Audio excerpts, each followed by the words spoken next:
Know and behold. Say yes and think of a way to do it after. That was the advice of an Israeli acquaintance a few years back, as doubts about my suitability held me back from committing to a project on which I'd been asked to collaborate. Years later, I can't even remember what the work was and whether I got involved or not. It clearly wasn't that life-changing, but it was the advice from my friend that stuck. You see, at times I have, or certainly had in any case, this tendency to think about all that could go wrong, to focus on my unsuitability for new tasks, rather than look to my existing skill set and see how I could adapt it to meet new challenges. Other, perhaps even less qualified people would just jump in without hesitation. Both approaches do have their downsides. It is prudent to give some proper thought before committing, yet the overly defensive, negative if you will, reaction is probably, in the majority of cases, the most damaging for the responder. Nothing ventured and all that. Of course, there are times when you just know that what's on offer isn't for you. It might be a case that it's not the right time, not now, but not never, or you're simply not interested. In these instances, a swift no is the best course of action. All parties involved can then move on with no harm done, as long as, to paraphrase Don Corleone in The Godfather, the other's interests don't conflict with yours. Saying no, however, appears to be a very hard word for many to utter. Sorry, Sir Elton, but I wager it's even harder to say than sorry.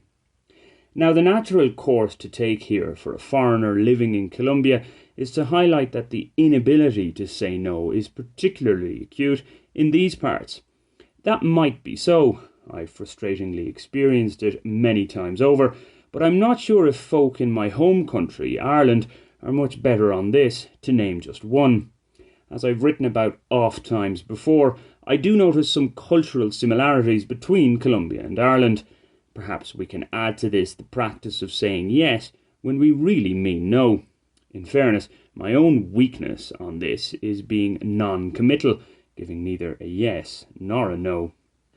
Others, such as the Dutch, generally have no problem in giving a blunt no when needs be.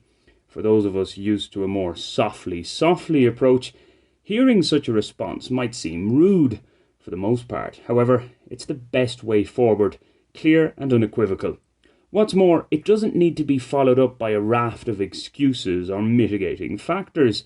As the old drug slogan went, just say no, full stop. I must mention another aspect to this equivocalness when somebody wants to keep all options open. It's understandable. Again, though, it's best to be upfront with those awaiting a response. For example, I can't commit right now, but in a month's time I may be in a position to do it. At least it gives some clarity.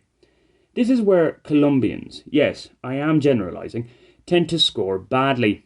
Many will give what seems like a definitive yes when their subsequent actions clearly show that wasn't exactly what they had in mind. Time, energy and, at times, money is wasted in finally reaching this conclusion. That Colombian yes is quite distinct from my Israeli friend's suggestion. His referred to a situation where there was an interest and an honest intention to do something. It just came with some doubts and fears. A case of, give it a lash and see how it goes. If that's not where your mind is at, it's best to give a Dutch no, qualified if needs be, allowing us to get on with our respective businesses, with little harm done or time wasted.